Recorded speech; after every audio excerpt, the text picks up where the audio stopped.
今日要同大家去嘅地方就係伊真火山。夜晚11點半，我哋已經出發去小屋啦。食完早餐同埋拎完豬嘴之後，2點半我哋正式出發。其實伊真只係需要一定嘅體力，但係如果你冇平時做開運動嘅話，你哋亦都可以好似我嘅團友咁幫襯的士。雖然係要俾錢，但係佢都可以確保你上到山頂。而我就係會堅持行到最後。幾經辛苦上到去山頂，竟然係大失人。而喺嗰刻我仲好驚，因為我嘅目標係5點前我要去到。如果因為多人而睇唔到藍火，咁呢一世到底我仲有冇機會再嚟呢？亦都好彩，最後終於俾我哋喺5點之前去到目的地藍火。世界上有2個地方可以睇到藍火，第一個係冰島，第二個就喺印尼。而眼前而家嘅景象係的確令人睇到唔想離開。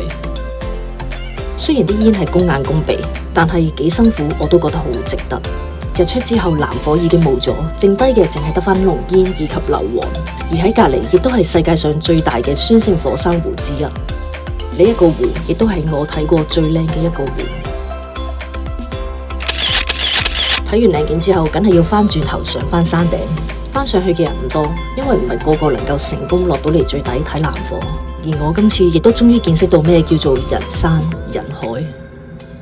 落山嗰陣人力車大減價，終於可以用一個平嘅價錢好好體驗一下。最後我哋就出發回程返泗水。